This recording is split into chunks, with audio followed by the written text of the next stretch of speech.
Volcano Observatory.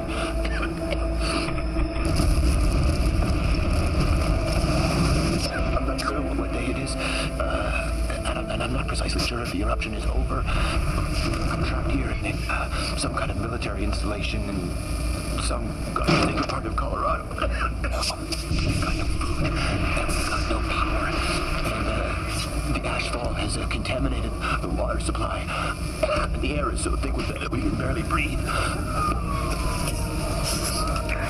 These men that I'm with, these think if we stay put that we're going to be rescued. But I honest to God believe that we just watch and wait. We're as good as dead.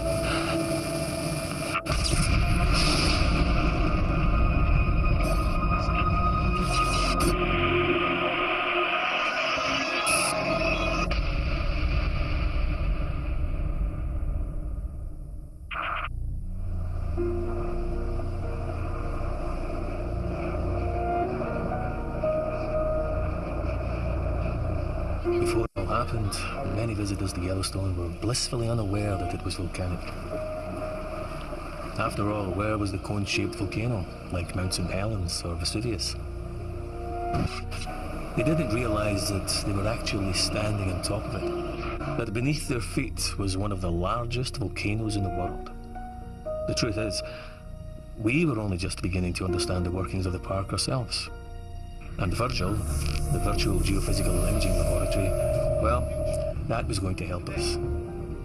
Or at least, that's what our boss, Michael Eldridge, tried to persuade the press. With it, we can input data from seismometers, GPS instruments, and video cameras strategically positioned around the park to produce a living, breathing 3D model of what's happening here at Yellowstone. Virgil can also help us to understand the park's beating heart. The vast reservoir of red-hot molten rock that lies just a few kilometers beneath where you're sitting now. The sleeping dragon that powers all of the geysers and hot springs, mud spots and steam vents that draw people here in their millions every year. Maggie Chin, KCVZ News, Salt Lake City. Hello. Hello. Your model is very impressive, sir. Thank you, Miss Chin. My question is, will it help? Help what, Miss Chin? Well, in the last decade, we've seen more and more ground uplift at Yellowstone. 12 feet, I believe, is the conservative estimate. Well, that estimate is not conservative. Nonetheless, many of your colleagues in the scientific community believe that it's one of many signs that an eruption is coming. I'm going to let Rick Lieberman, scientist in charge of the Yellowstone Volcano Observatory, deal with that one. Rick? Thank you. This is a sequence of Yellowstone's geological behavior over the past 100 years. Okay, here we go. You see, what we have beneath our feet here at Yellowstone is a type of volcano, type of hidden volcano, referred to as a restless caldera. Caldera because you'll note it resembles the shape of a cauldron, and restless because it spends much of its life doing what you see it's doing right here. It's huffing and puffing as the magma and the hydrothermal systems beneath the ground rise and fall for reasons that we actually don't fully yet understand. This uplift that you've mentioned, Maggie, is very simply just a part of everyday life here at Yellowstone. So we're definitely not looking at an imminent super eruption. Let me say this. The chances of a so-called super eruption are on the order of something like 1 in 600,000. In fact, it's more than twice as likely that an airplane will crash into your backyard. So, haven't we just seen extra ground uplift at Norris? Yes, yeah, we have, as a matter of fact, but that may well be hydrothermal. A buildup of water. I'll tell you what, Miss Chin, you give me $10 right now, and I will offer you odds of 600,000 to 1. So if this thing does go up, you make a killing. Look, as Eldridge said, it is a tool. Oh, come on, it's unreliable. We're not relying on it. Hey, what was that? What was that? That was a press conference. That was a joke. We were unveiling Virgil. What do you want me to say? Hello, everyone, this is Virgil, and it frankly has no more of an idea of what's going on down there than we do, but thank you for coming. Buckle up. Matt, you check out the busted seismometers. I'll get there tomorrow. Here's a point. We could have replaced all of those seismometers for the money spent on virtual. That's the point. Yeah, listen, Big V will have its uses. I'll see you soon. Good to see you, man. See you, pal.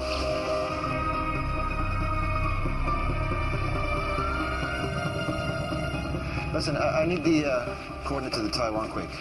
Yeah. Kaohsiung region. Yeah. Hey. 5-7. Yep. 3-3. Okay. This thing takes up far too much space, you know.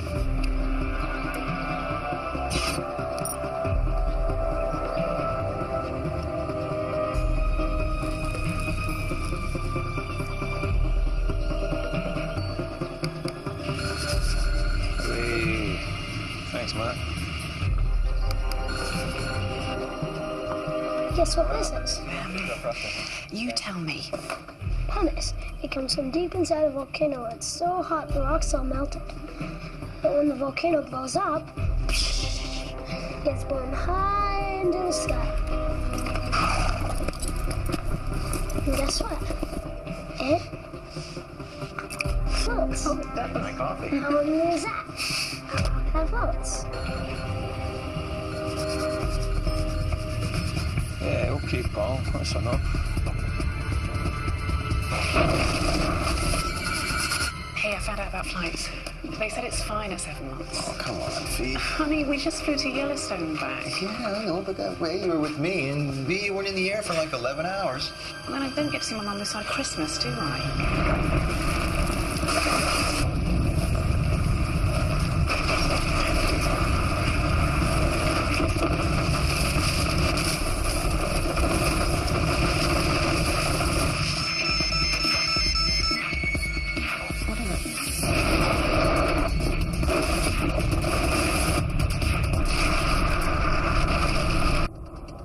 We got a quake. I'll call you. I'll see you guys soon. This is Matt. What's the damage? Well, some broken glass. I'm sure nothing major. Okay, what do we got? Be in touch. 7.9. 10 kilometers beneath the South Arm Fork. Okay, I'm running a simulation. 6.9 at what? 10 kilometers beneath the South Arm Fork. That's confirmed, 6.9. Standing by for more data.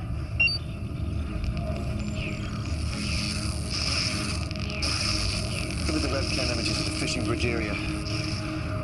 Over, say the last 5 minutes. Oh, go back.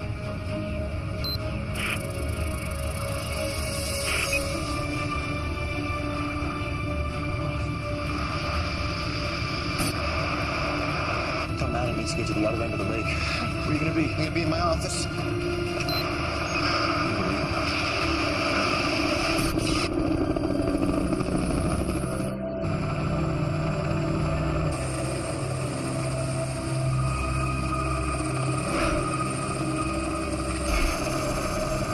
Fortunately, due to the remoteness of the area, damage was limited. But tragically, 9 bodies have been recovered so far. All from the fishing bridge area of the park. As well, 43 people have been taken to hospital with various injuries, some of them life-threatening. I'm going to hand you over now to Mr. Rick Lieberman of the USGS, then we'll take some questions. Rick? The earthquake, a 6.9 on the Richter scale, occurred at 12:13 local time, centered at a depth of 10 kilometers beneath Mount Sheridan, at the southern end of Lake Yellowstone. The earthquake triggered a landslide off the South Arm Fork, which in turn caused a tsunami wave to hit the northern shore here a few minutes later. All indicators suggest that this quake was not volcanic, but was tectonic in its nature, caused by a grinding together of the Earth's plates along a known fault line. The pattern of aftershocks of decreasing magnitude is consistent with this type of seismic activity. Any questions? Is it true Old Faithful is stopped?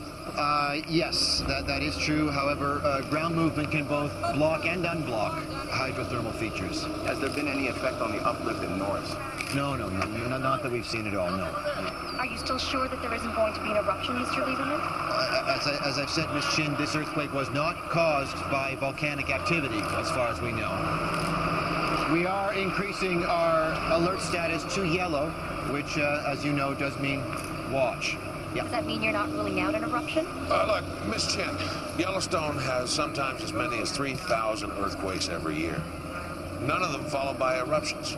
Now, everything points to this being a one-off tragic accident. The truth? We had the Hebgen Lake earthquake in 1959, a couple of miles from Yellowstone. 7.5 in the Richter scale. Massive landslide, 29 dead. And it didn't indicate a damn thing. Again in 1975. Mag 6, it didn't either. I mean, hell, I'm a politician, not a scientist. The USGS guys tell me it's another Hebgen Lake. I gotta take their word for it.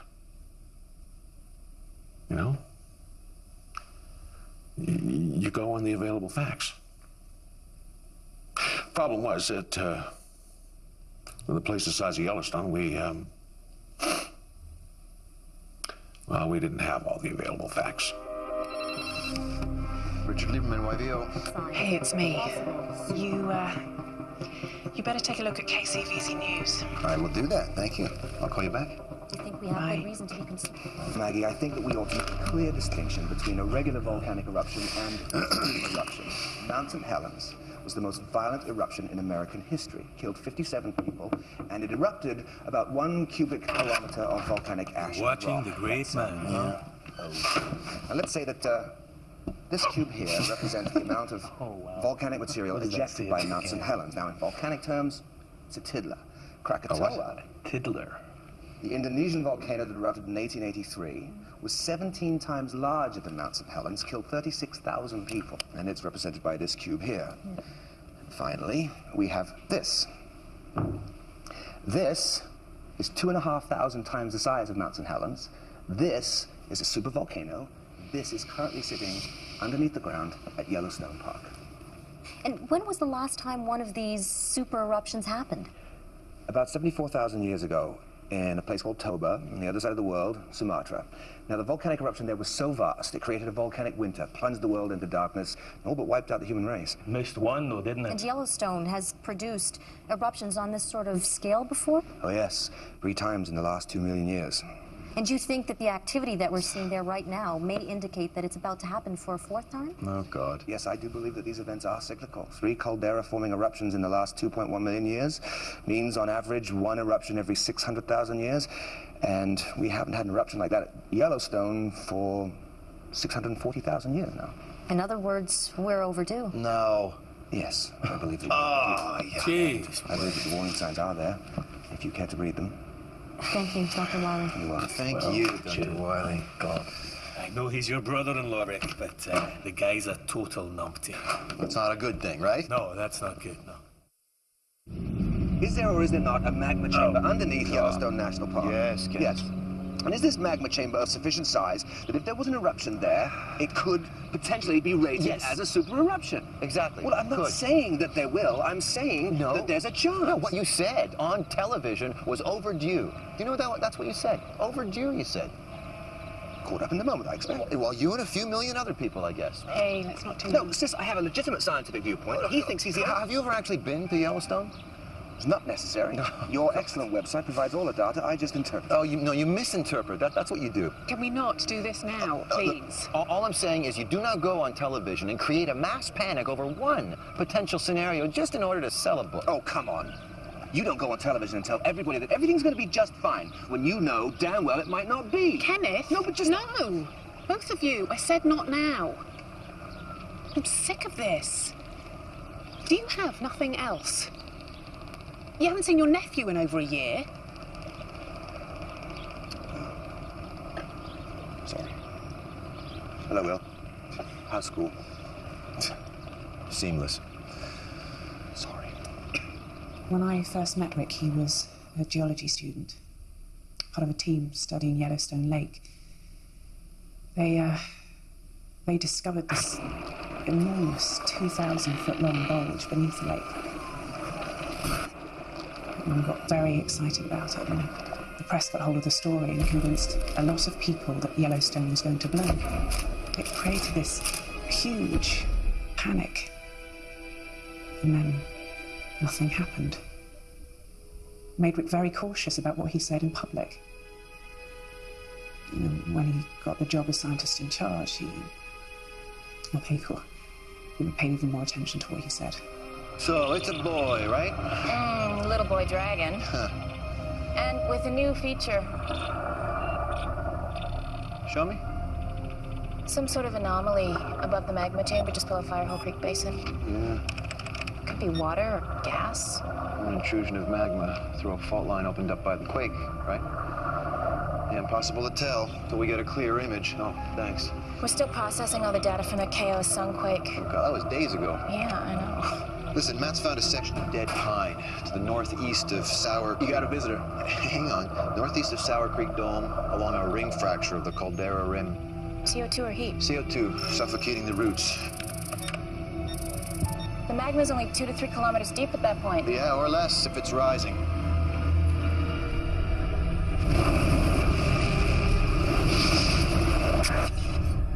All right, so who is it? Wendy something from FEMA. Wendy Rice?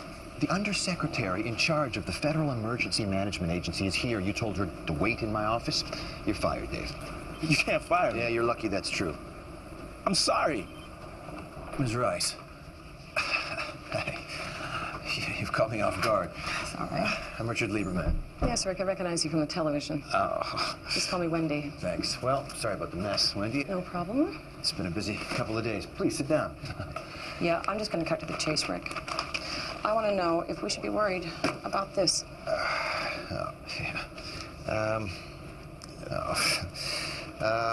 Based on the data that we're getting, yes, there are indicators that there could be an eruption. Or it could be business as usual at Yellowstone.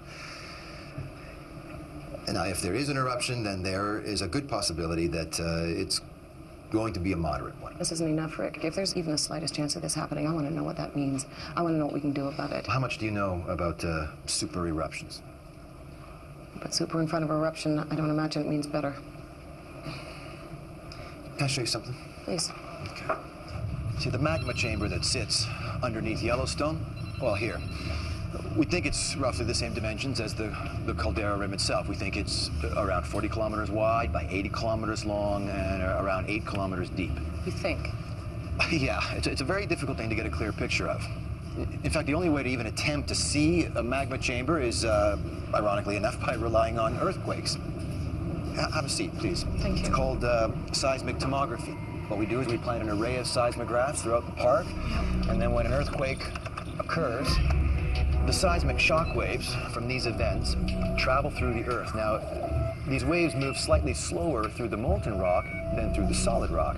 So we can use these slight differences in arrival time here at the seismometers to begin to calculate and plot the rough dimensions of the chamber. It's kind of like sonar.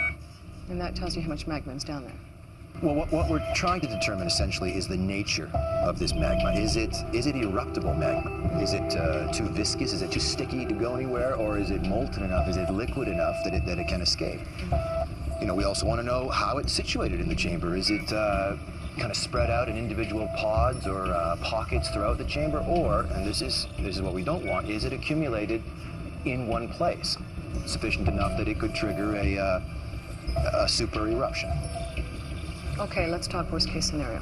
Okay, well, we have run some projections based on the first super eruption at Yellowstone 2.1 million years ago, essentially because this is the one we have the most data available on. Now, if the next one were to behave in a similar way, then we would be looking at between 2,000 and 3,000 cubic kilometers of rock, gas, and ash erupting across the United States in a pattern that looks like this. Zone 1 represents a 100-kilometer radius around Yellowstone. Basically, everything in this area would be completely wiped out by pyroclastic flows. That's the rock and ash that spills from the side of an eruptive column. That is a pyroclastic flow. These surges can travel up to 700 kilometers an hour. So, yeah, these journalists were very, very lucky. Now, out here in zones 2 and 3, virtually everyone and everything in these two areas will be trapped by extremely heavy ashfall. That's roughly 3 million people. Yeah. And here out in zone 4, we're talking about ashfall of around 15 centimeters. Now, 15 centimeters, that doesn't sound like a lot, but you add rain to 15 centimeters of volcanic ash, and that is certainly enough to collapse a roof. And then, you know, in zone 5, it gets down to around 5 centimeters of ashfall. This is a huge area, covering most of the grasslands. any animals that happen to be grazing there. And that's also the grain belt, of course, so that's all the food gone. And then zone 6, we tail down to around 1 centimeter of ash, extending out to the eastern seaboard. A centimeter. I read it takes just 1 millimeter to close an airport. Yeah, the thing that people don't understand about volcanic ash is it's not like ash from your backyard barbecue. It's rock. It's abrasive, it's pervasive, it's destructive, it shorts out electrical equipment, it clogs machinery, you name it. And it's also extremely tiny. It's 100 microns across. It's so tiny you can inhale it, and when you do, it combines with the moisture in your lungs and forms a cement-like mixture. You essentially drown in what's basically liquid concrete, so.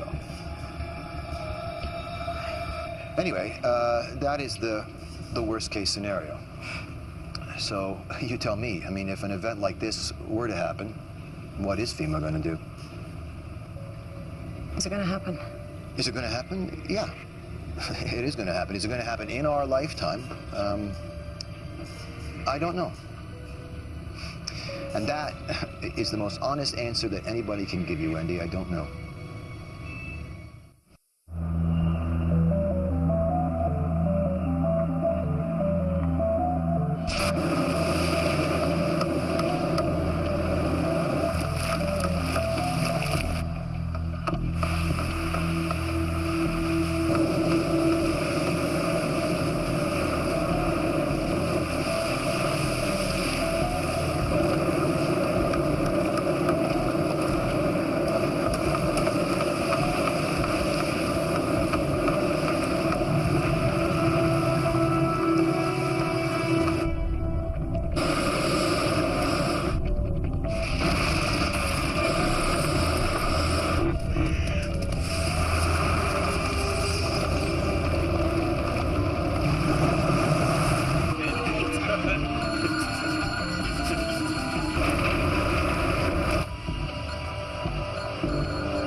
Stations. We establish an exact location.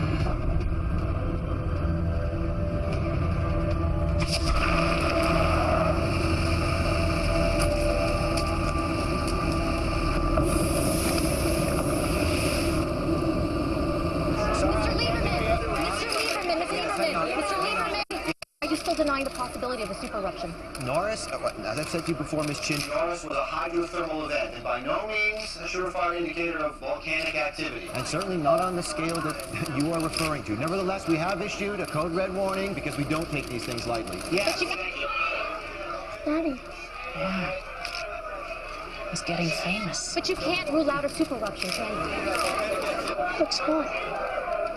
Twice as likely as an asteroid strike, according to some experts. And half as unlikely as being struck by lightning, Miss Chin. And how many of us lose sleep over that? That's all the time we have. Thank you. Thank you very much. Too much politics, not enough science. Okay, we ready to run this simulation? Let's do it. All right. So what I'd like to do is run through a couple of potential scenarios here. Hey, Rick, we've got another quake just over a mile south of Norris. Okay, how big? 1.9. 1.9, okay. Now, this anomaly that we've discovered near Norris, now this could be water and gas, as we know, or worst case scenario, it could be a new pod of eruptible magma. So I want to concentrate our simulations around this area and see what the potential damage could be, okay? So, option number 1. Let's say that we've got 1 cubic kilometer of eruptible magma. Okay, and drop it. Run it.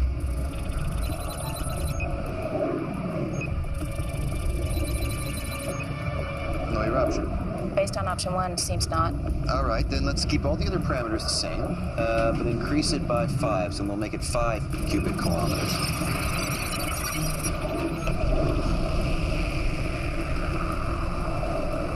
Okay, how big is this? Moderate BEI2. BEI2, and duration? Over approximately 3 days. With that amount of magma, it could have been a lot bigger. Okay, let's increase it by another factor of 5 and make it 25 cubic kilometers. Okay. Whenever you're ready. BEI 5, about St. Helens size. Right. So 10 times more magma, 1,000 times more eruption. Potentially. Okay, so let's increase it by another factor of 5 and make it 125 cubic kilometers. This time, let's just run it this time just from the hydrothermal blast. Sure.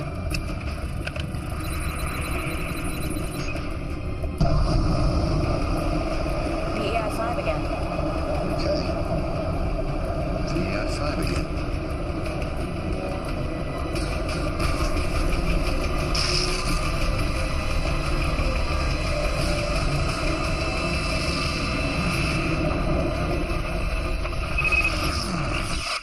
Whoa. What happened? Computer glitch? Okay, tell me what we just saw. All right, I'll say it. If we have a reservoir of melt down there that's larger than 125 cubic kilometers, then this model is telling us that even a moderate eruption near Norris could destabilize the rest of the chamber and trigger a, BEI 8. Super eruption. That's great. And if frogs had wings, then they wouldn't bump their little green asses hopping around, eh? If there was a pocket of melt over 125 cubic kilometers, then a possible eruption at Norris may trigger further eruptions, which maybe, just possibly, could register as VEI 8. Brilliant. Great. Jesus, you're letting yourself be spooked by a video game. Oh. How close are we here from Norris? 25 kilometers as per handbook rules. Exciting, huh? Oh, yeah. Very exciting. With any luck, it'll erupt. Will we have such a good view?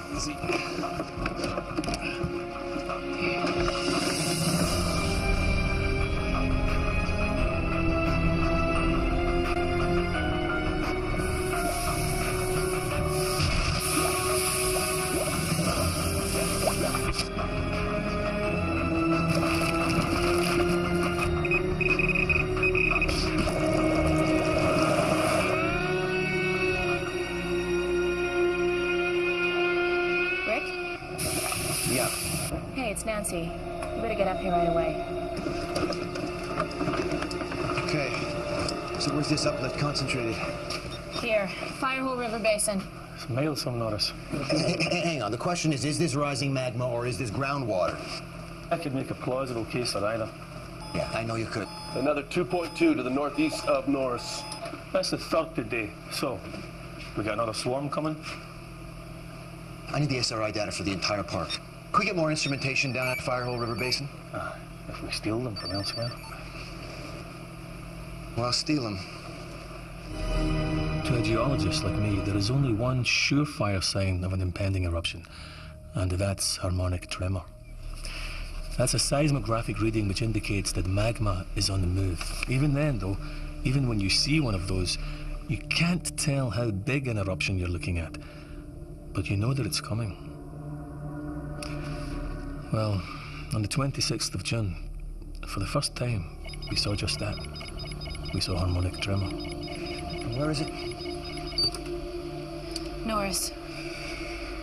Rick, do you want to suggest a change of alert? Yeah, you know, another red, it's going to create more panic. This is as sure as we get. I know. This is imminent now. I know. You want me to plug the data into Virgil? And find out what? Hang on. No, really, please, find out please. what? Let's do that and just see if it can get... Look, there's gonna be an eruption, okay? We know that. I don't need you to tell me what harmonic tremor means.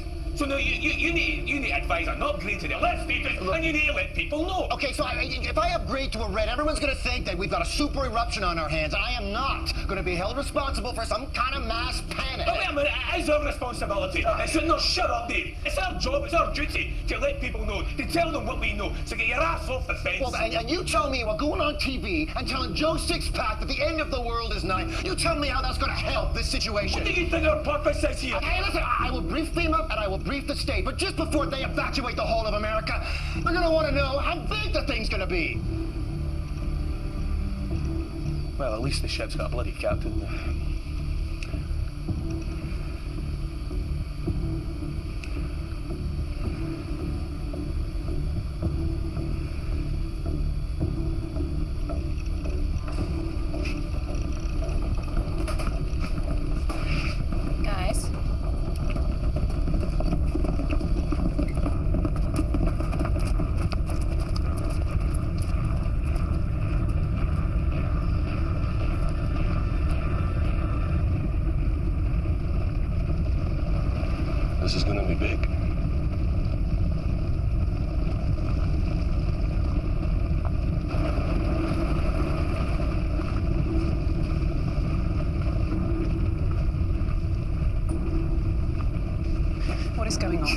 going on? What did we say? Come on. What, no mention of it for weeks, and all of a sudden we're going to England. It's not like that. I'm not supposed to be suspicious. Look, you said that you wanted to go and see your mom, Oh, Jesus, right? Rick, just be honest with me. I'm being honest Are with you? you, yes. This is going to be a big eruption. You've got to come with us. It's going to be exactly what I said that it's going to be. You know, this little girl may never meet her father because of the decision you're making right now.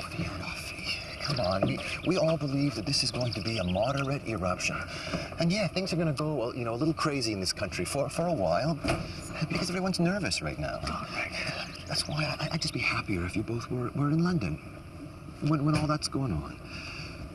And then when things calm down, then I'll come and I'll see you.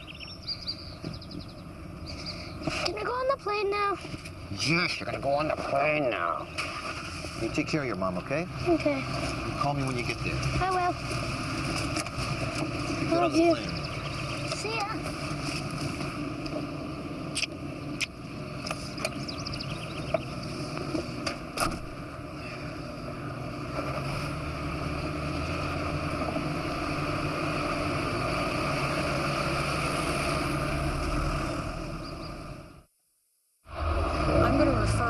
San Francisco FEMA office, and I want you to talk to Lisa Cochran. She'll be the one to direct any activity at that point. Okay. One moment. Bring the center screen volume up. A leaked email seen by KZVZ confirms that the U.S. Geological Survey expects an eruption anytime soon, possibly within hours, and possibly with devastating consequences for America and the world. Oh, God. I'm Maggie Chin with KZVZ News, reporting to you live from Yellowstone National Park.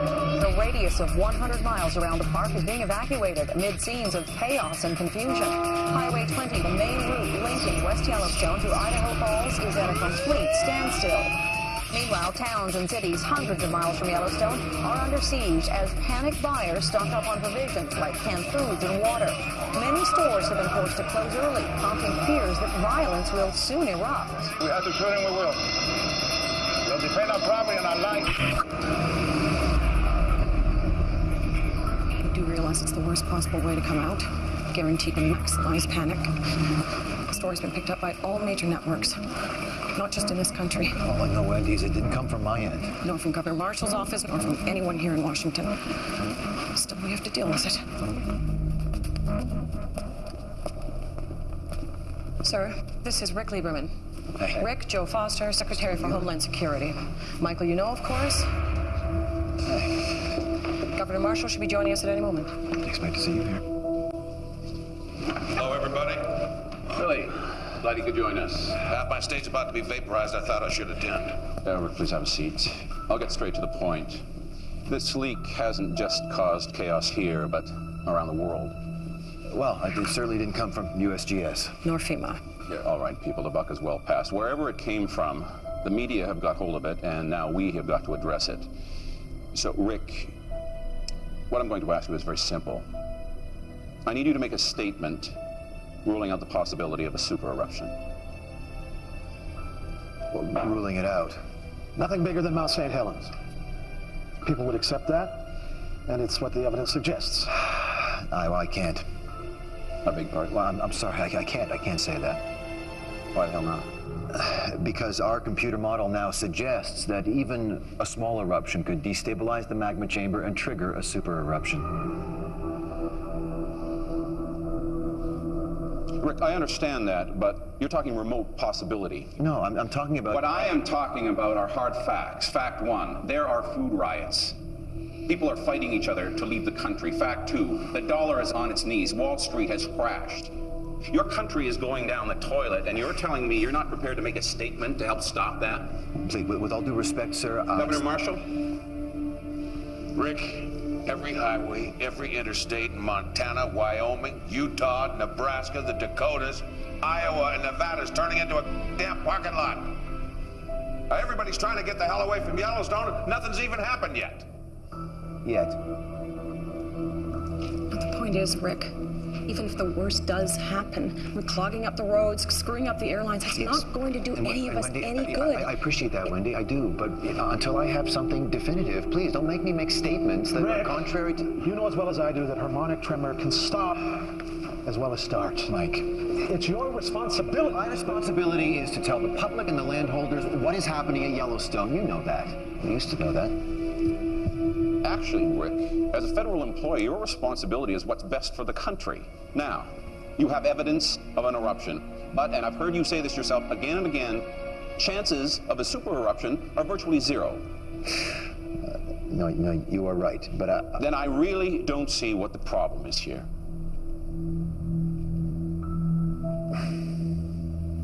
Thank you all. I'll see you in 10 minutes.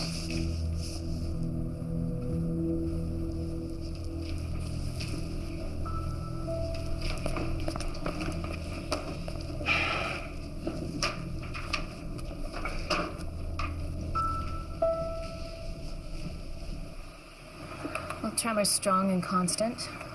I'm plugging the coordinates into the seismic image. Should give us a clearer idea where the magma is. Good, good. You got everything you need, Dave? I think so. Right. Don't have to get me going until you guys join me tomorrow. Oh, you'll be out here first thing. All right. Don't leave it too long. Don't worry. Okay. You out of here? I'm out of here. See you tomorrow. Take care, man. Ladies and gentlemen, as you know, Rick's on TV. America and the world has been watching with growing anxiety the developing situation at Yellowstone National Park.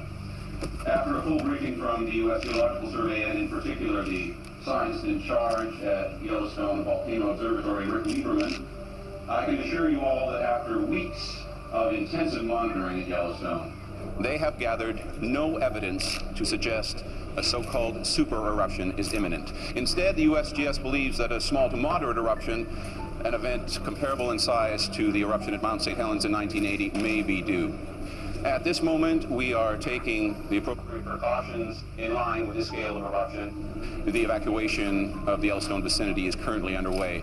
For those in states bordering Wyoming, we ask you to follow standard state advice, remain indoors, seal all doors and windows, and stock up on sufficient food and water for 3 days. I ask my fellow Americans to stay calm and to use your usual good sense at this time. Thank you. Mr. Lieberman, up until now, you've been extremely measured in your statements about Yellowstone. Do you agree with Secretary Foster in what you just said now?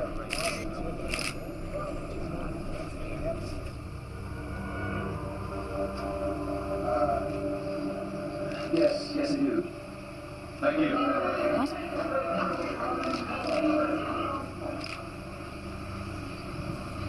Nailed the poor bastard to the wall.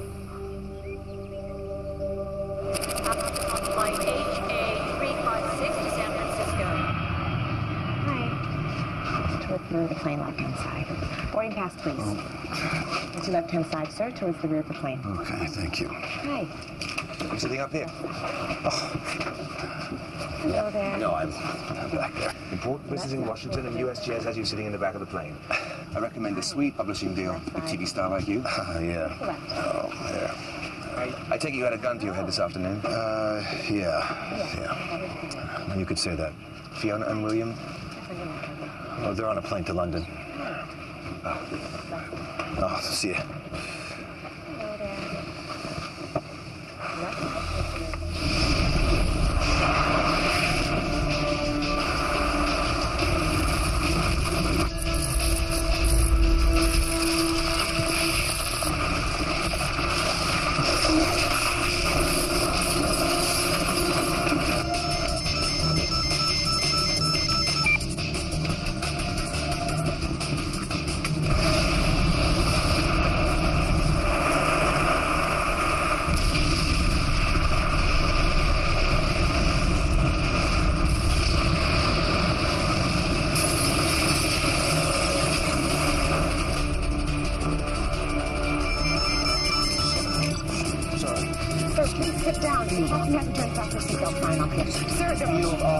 Sir, I have to ask you to turn your phone off. Jack! I think he's over here!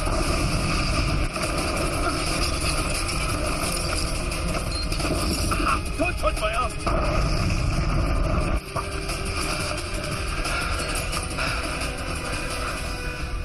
This isn't mad. It started.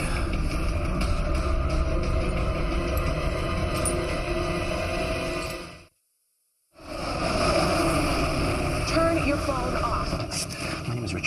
the scientist in charge of Yellowstone Volcano Observatory. I'm receiving news of an emergency here that could affect the flight path and safety of this aircraft. Oh my God, has something happened? I need to speak to the captain, please. Okay.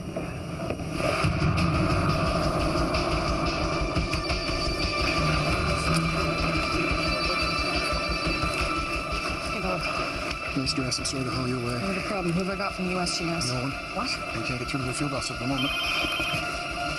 Hey, Dave. Michael Eldridge is on his way over. Is this vac imagery all we have on this? Yeah, and it's only a projection. What? Okay, Air Force, I need a plane up there as close as I can get taking a look at this thing. Let's brief the White House on what we know so far. Dave, get VAC on the line. I want to talk to Governor Marshall in Wyoming, Joe Foster at Homeland, and keep trying the Yellowstone field office. And Bob, please get me something else to wear. Sure. Mary?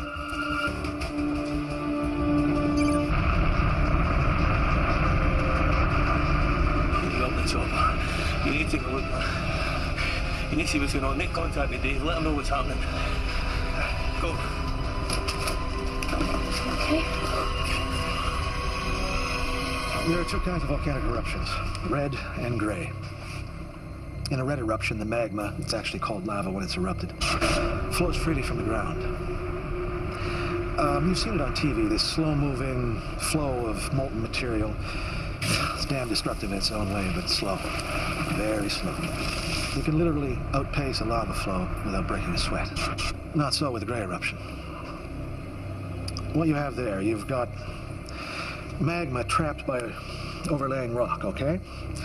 The pressure builds and builds to the point the whole thing blows. The magma under pressure turns to foam and gas, which bursts upward in a vertical column at twice the speed of sound, 50 kilometers up into the stratosphere.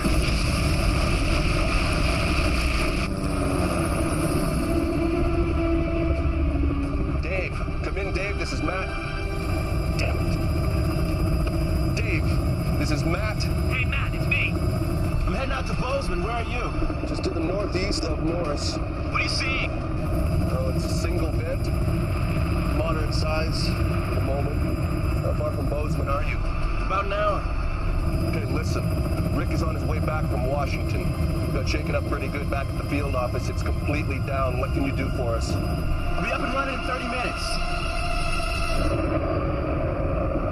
It's been estimated that within the first hour, 100 million tons of pumice, rock and ash were ejected, powered out by something with the explosive force of 1,000 Hiroshima bombs.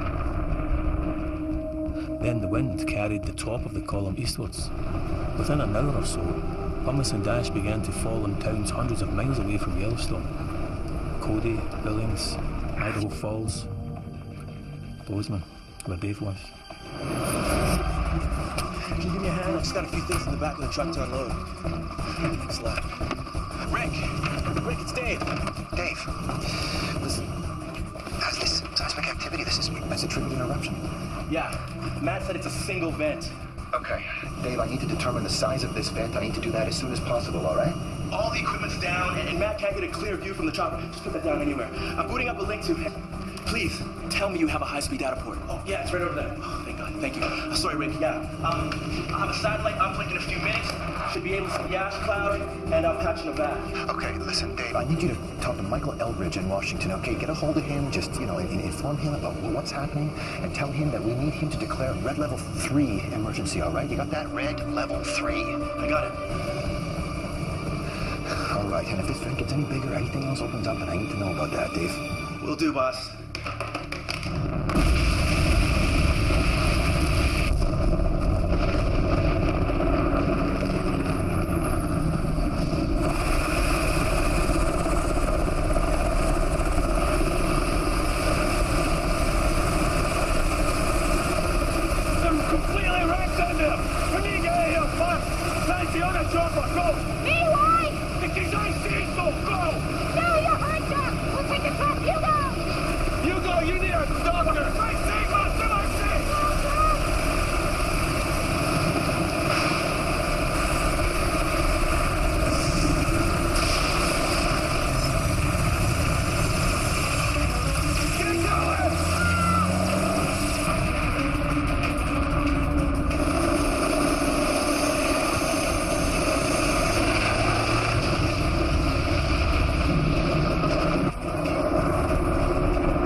never know, right?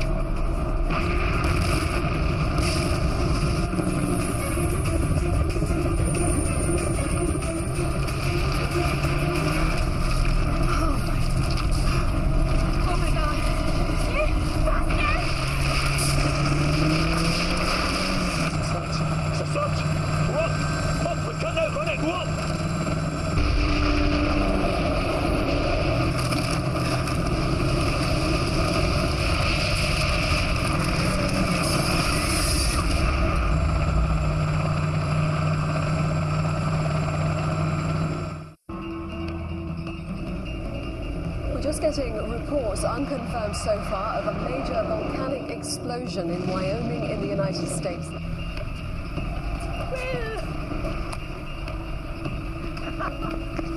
Early reports from Wyoming say the eruption has killed literally thousands of people. Many cities near the volcano in the Midwest have been destroyed. Authorities now fear a humanitarian catastrophe on an unprecedented scale.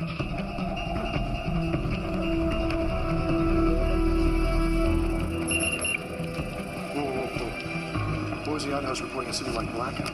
I'm getting reports of rolling blackouts west of Yellowstone. Ash fall on power and relay stations. Okay, tell our FEMA offices in Montana, Nebraska, Utah, and the Dakotas to shut down their power grids and switch to backup generators as of now, and make sure those generators are protected against the ash. I'd also advise them to shut down all air conditioning units. The ash will get everywhere. Okay. All federal buildings need to seal up and start recycling their clear air.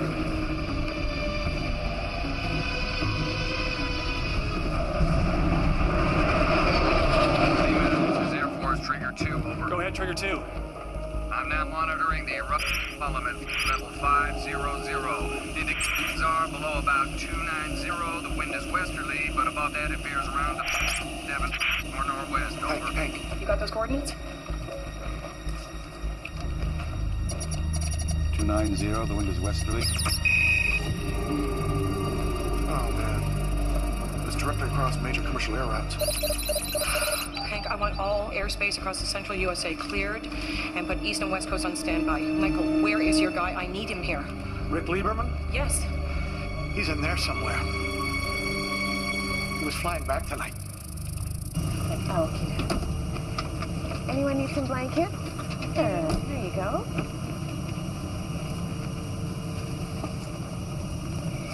So, it's a single vent. Single vent. Yeah. So Mount St. Helens, then. Yeah, like you said. Yeah.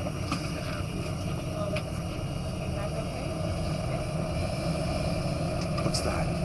Come on. That smell. Sulfur.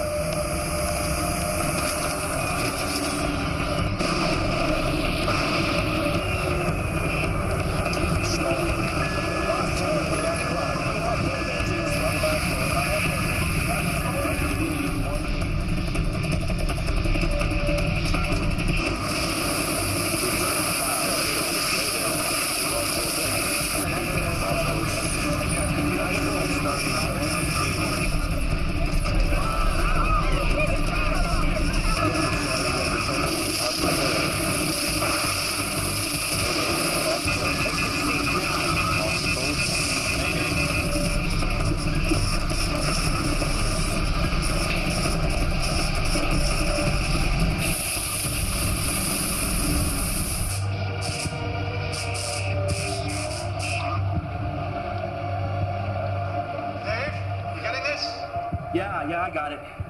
Does the guy have a zoom? Can you get him to zoom in? Trigger 2, can you zoom in? Wait. Oh. Hey, you see that, Michael?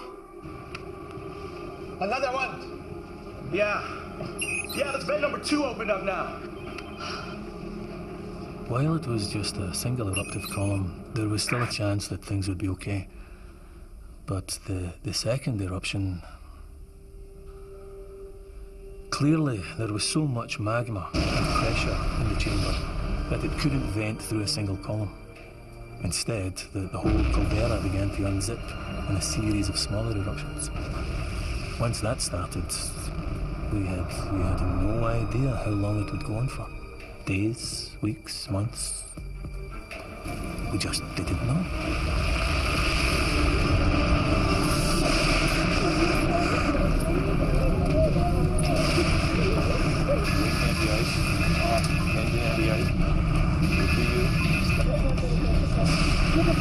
Ladies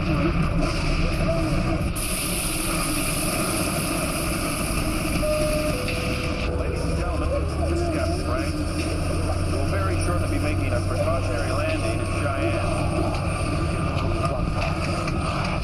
The ash cloud has blasted the cockpit window. We're landing blind. Off the back of the seat in front of you, clasp your hands under your knees.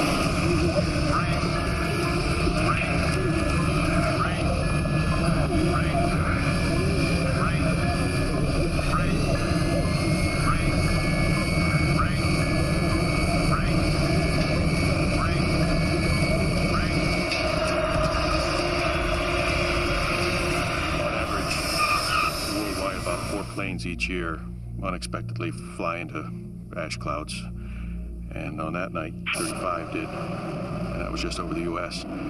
Flying into one of these ash clouds is worse than getting a dump truck full of sand thrown into your engines, because volcanic ash, well, it's rock.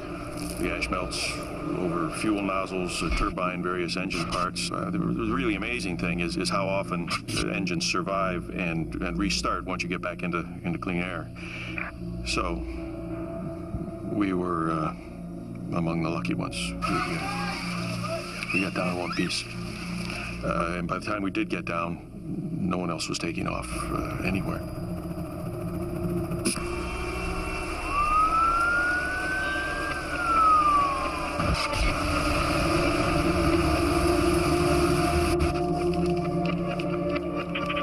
Reports of large numbers fleeing into Canada along Interstate 1559. Lincoln, Nebraska is on standby to evacuate. Stand them down. I need to clear those roads and get me a transportation update on the Coast Guard. The Air Force is evacuating its planes out of bases at Minot, Grand Forks, Ellsworth, Nellis, Kirtland, Offutt, Peterson, Edwards. Is there anywhere they're not evacuating? The East Coast, basically. Thank you. Wyoming's declared a state of emergency. They've asked for federal disaster recalls. Did you get that, Denver? Guys. Hey, guys. Looks like we got another bed opened up. Oh, God, 3 beds open. Michael, how bad is this going to get?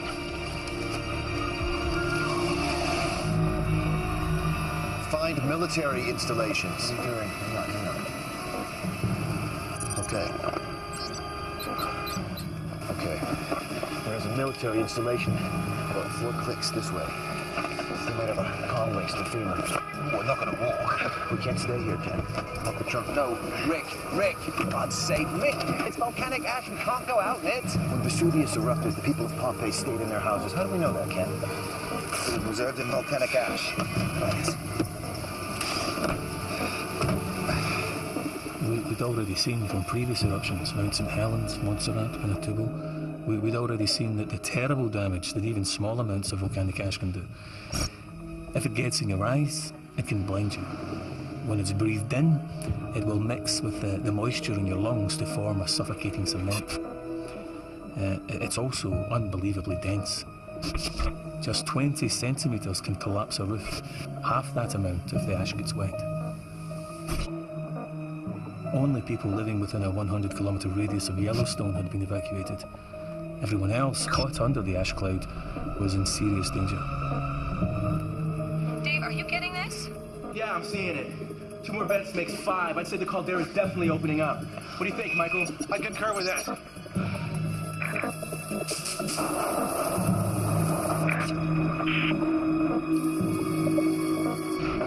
Dave, are we losing you? I believe that's here, on the roof. Hold on.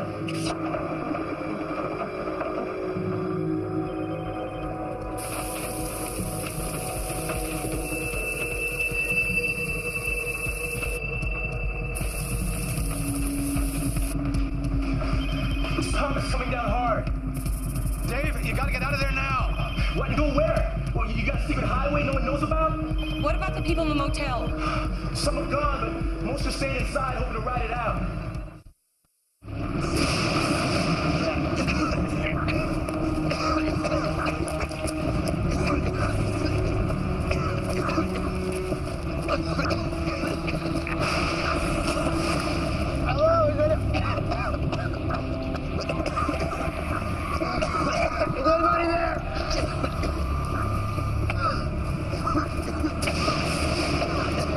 Please state your business.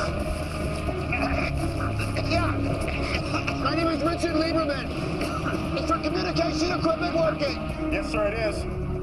You need to contact Wendy Rice at FEMA at Washington. It's Richard Lieberman, YVO. Hold on a second. Okay, she's here. Don't hang up. Wendy Rice. Let him in. Give him anything he wants. I found Rick Lieberman.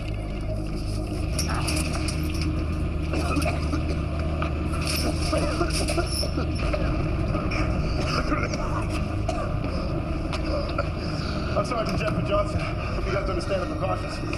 Thanks, Johnson. Thank you for letting us in. There's water downstairs. Thank you. After you guys.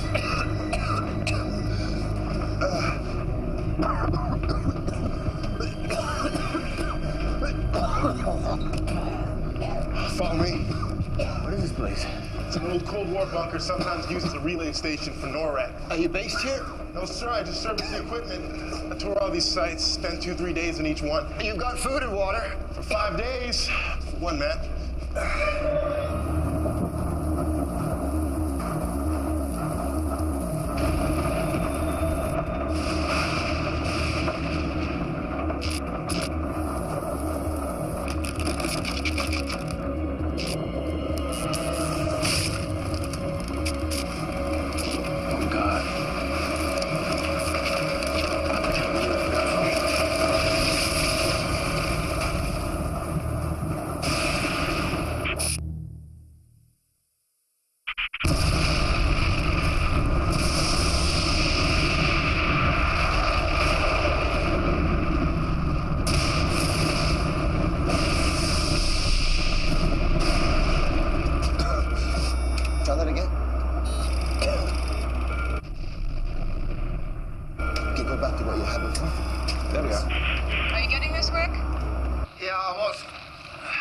What do you make of it?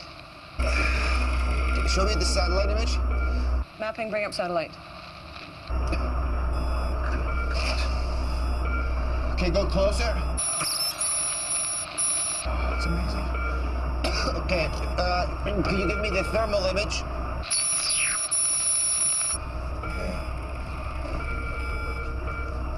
Hey, Wiley, what's he doing? Gauging how big the eruption is. Trying to figure out how long it'll last. Well? Looks to me as if the various vents are beginning to define the rim of the new caldera. So I suspect that eventually they'll all merge to unzip themselves into a single massive vent. Rick, can you give me any idea of how long this eruption will last? Well, this looks about half as big again as the previous caldera, so I think you're looking at something 60 kilometers by 90 kilometers. I mean, we are looking at an event on the scale Of the Huckleberry Ridge eruption. It was the first at Yellowstone. and the biggest. And if that injected 2,500 cubic kilometers of material, then we have to make some kind of estimate for the rate of ejection, and then you do the math. And you've got your duration. Give me a figure, Rick. Say that again? A figure. Give me a figure. What, you want me to guesstimate? Yes. We're looking at a duration of... Between 5 and 9 days. But it doesn't matter how long it lasts, Wendy. Make no mistake, we are looking at a VEI here. So there's no question anymore. What happened? Lost the link. Let's get that signal back. VEI 8, Michael. Super eruption. Yeah, the worst case scenario. No, it isn't. John Galvin, he was at the field office when they erupted. The worst case scenario isn't a super eruption. The worst case scenario is a super eruption which goes on and on. If a volcano ejects more than 1,000 cubic kilometers of magma, it's a VEI 8. The magma chamber under Yellowstone has the capacity of 25,000 cubic kilometers. Problem is, we don't know how much of that is eruptible magma. But that is what will dictate whether this eruption goes on for days or for weeks.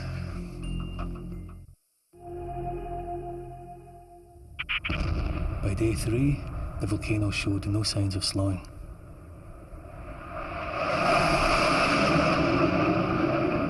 The ash cloud had covered 3/4 of the United States. Cities like Chicago, St. Louis, Detroit, Minneapolis, they were at a total standstill. Roads, railways, airports were all closed. The power supplies failed. The water was polluted. Every day it moved eastwards by another 150 kilometers.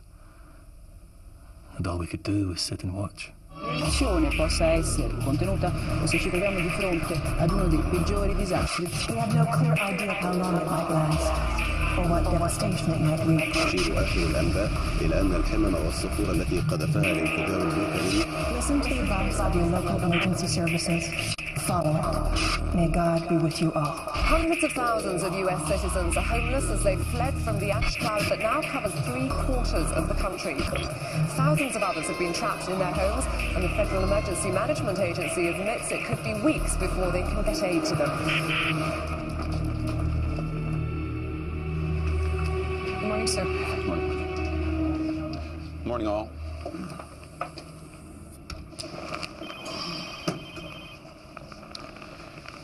One hour ago, Air Force One took off from Andrews en route to a military bunker in Florida. That information does not leave this room. You can't run a country under several feet of volcanic ash, but some sections of the media will still say she's running away. Now, can we get to business? Wendy, how many people in the fallout zones? About 25 million. Casualty estimates so far? In the immediate zone, 90%, excluding those that got out early. In Zone 2, we estimate 10% mortality. That's approximately 35,000 people. Zone 3, 5% mortality. That's 122,000 people. Zone 4, 3% mortality, 85,000 people. Zone 5, estimate 1% mortality, 220,000 people. Total estimated deaths for the first week, 462,000. And that's assuming Zone 1 is clear. These are all from the ash? Mainly. Either directly from ash inhalation or indirectly from roof and building collapse, power failures, especially in the hospitals, ash-related accidents. Sir, standard advice to people was that they store enough food and water for only 3 days. Today is day 3. Then what are we going to do? Oh, excuse me? Wendy Rice. Look, even when it ends, we won't be able to fly for weeks with the ash still blowing around. So what are we actually talking about? You find a way. You don't just write off 25 million people. Good. Put him through. We've got Rick Lieberman here. Rick, can you hear me? Yeah, hang on. Yeah, we got you. Rick, we have 4 more vents open since yesterday. All right. Has Dave been able to model these? We can't raise Dave. What's that? Say that again? I'm sorry, Rick. We can't raise Dave. Secretary Foster here, Rick. We need to know how long this eruption is going to last so we can plan how to rescue 25 million people. With all due respect, Mr. Foster, I think you've got to change your game plan. I mean, what you have told people is to stay put and to sit this out and to wait for your help. I believe there's simply no realistic way for you to honor that, sir. And I think that if you do, people are going to die waiting for you. You need to retract your advice. You need to retract your advice. You need to tell them to come to you. Mr. Lieberman, FEMA will draw on every resource possible to rescue these people. That's our federal obligation. No, sir, this is not about protocol, Mr. Foster. This is about survival and nothing more. I mean, when this ashfall stops and the air starts to clear, the people who are trapped are going to, like we are going to start walking. They're going to start walking rather than stay here and wait to die. And they're certainly not going to make it, sir, without your help. You need to help us. You need to tell us where to walk. We need to have supplies dropped for us along the way. I mean, if we are going to walk for life, then it's up to you guys to help us. Damn it. He wants people to walk through the ash? I mean, is he crazy?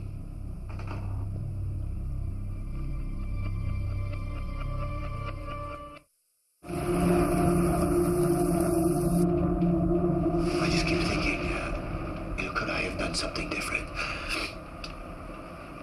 Should I have done something different? Just been more decisive or stronger if I could have, made the call earlier. Maybe that would have changed things. Maybe that would have saved some lives. I guess that's up to other people to judge. And my family, it's them who will be left with the fallout. These men that I'm with, they think that if we stay put, that we're going to be rescued. But I honest to God believe that if we wait, if we just watch and wait, honest to God think that we're as good as dead.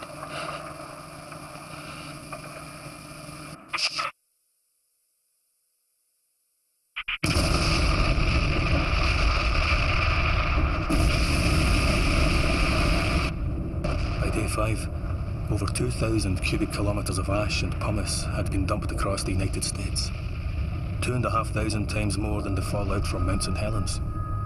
But that was only about 10% of what was in the magma chamber. How much more would come out depended on how much more eruptible magma was down there. The country was already on its knees. Thousands of people dead, millions of others homeless. If it didn't stop soon, well, let's just say we were running out of options. We have just received reports that Mexican authorities closed the border 4 hours ago. According to aid workers in the area, 3 million people have now gathered at the Mexican border, many of them without shelter, food, or money. Maggie Chin, KCBC News. They closed the border? To U.S. citizens, yes. That's totally unacceptable. They're condemning people to death. The Mexicans say they can't cope with the numbers. Well, we're gonna have to kick some ass. Well, I think the president might feel that right now is a bad time to invade Mexico, Bob. Can we move on? Yes, sir. All right, our best case scenario is if the eruption stops in 2 days. If that's the case, access to zones 1 and 2 won't be possible until at least 3 to 4 weeks after that. So it's unlikely we'll find any survivors. We can start supply drops into zones 3 through 5 about 2 weeks after the eruption ends if the weather is with us. But it's going to have to be piecemeal, depending on whether the satellite can find clean skies for the aircraft. That's too long. What about Rick's walk to life? We can't advise people to walk through the ash. It's just too dangerous. So are we asking people just to sit there and starve to death? There are hundreds of thousands, maybe millions of people stumbling around out there, looking for help.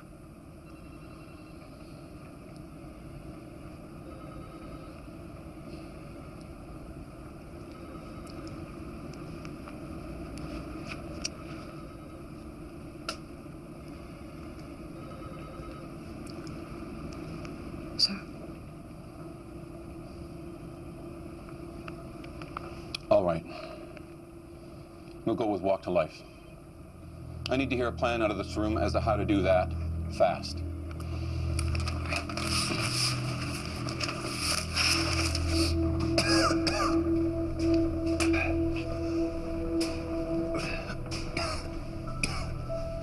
Well, it's still raining.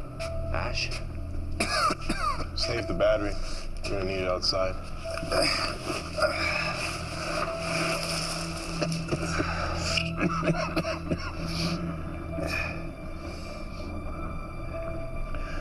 Johnson. Yeah. Won't the Air Force be looking for you? For me? Yeah, you know. But you've no man behind all that. That's the Rangers. So the Air Force does leave men behind? I guess. I should have joined the Rangers. Cheyenne's our best bet. We should head there. FEMA knows we're here. They'll send somebody, Kenny. FEMA's got 25 million people to save. By the time they find us, we'll have starved to death. Not if we hate Johnson. Try it, man. Definitely a book in this when we get out. Oh, I don't know. One doesn't like to say I told you so.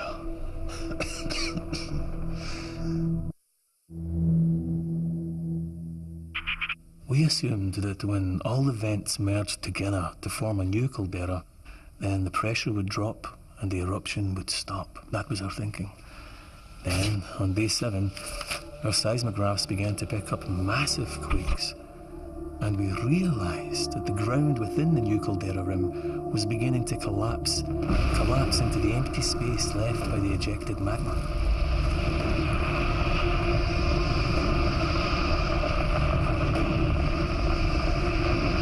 That's all the major drop points. The Pentagon has 45,000 pallets, 800 planes, and 560 choppers ready to go as soon as it's safe to fly. Information leaflets? With the ash jumpers and all the pallets. You need to see this.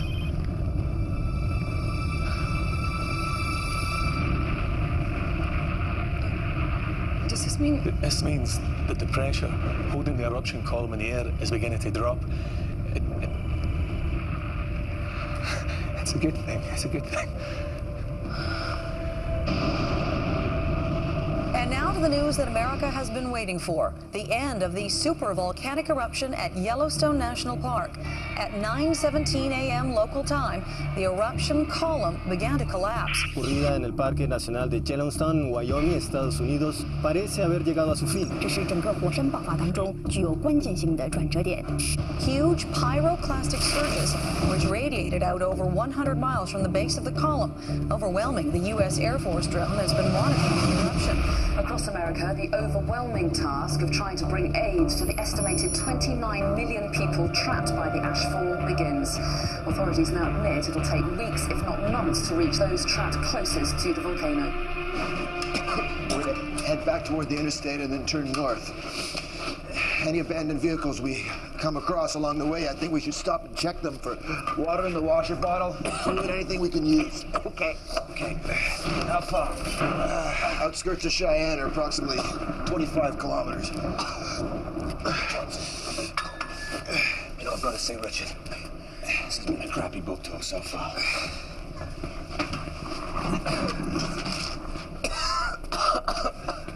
Flashlight. Ready? Okay. Come on. Come on. Up.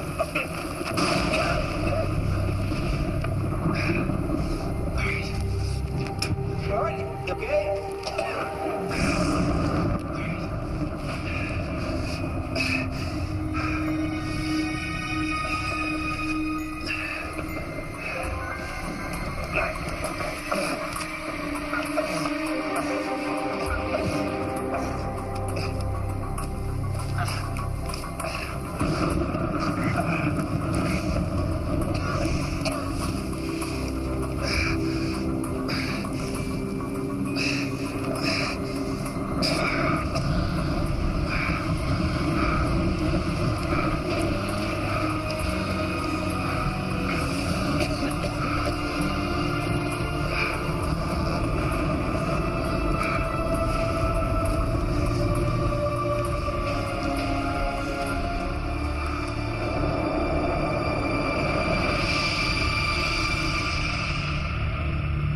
It used to be BC and AD, before and after Christ.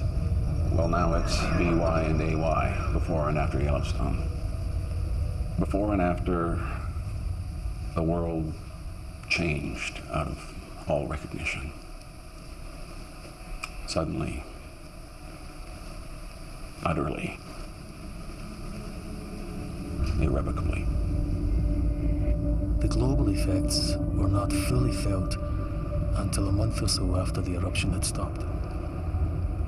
Billions of tons of sulfur dioxide ejected by the volcano wrapped their way around the northern hemisphere, cutting down the sunlight. Within weeks, temperatures started to plummet, as much as 20 degrees in some places. Then the aerosols jumped to the equator and started to cool the southern hemisphere. The monsoon failed, adding drought to the bitter cold. Climatologists say it will start getting better in a few years. But let's just say, I don't think I'll live to see another tan.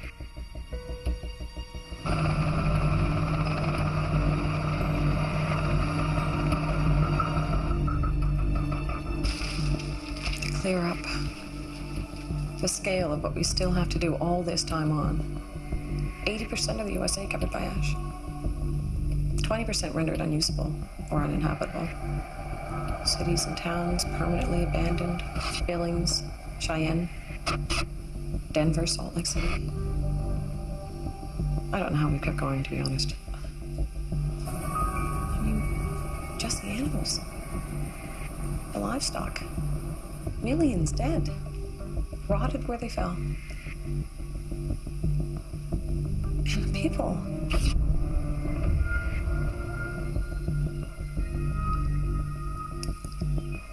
If it hadn't been for Walk the Life, 7.3 million lives saved. That was an achievement. And it was Rick's achievement.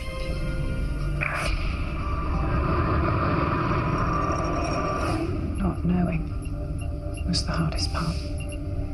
He called from Cheyenne, from the airport, with Ken. And then I didn't hear anything. Until Michael Eldridge called from FEMA to say they were in this bunker place. But safe. But then, when there was no news, I gave up all hope of ever seeing them again.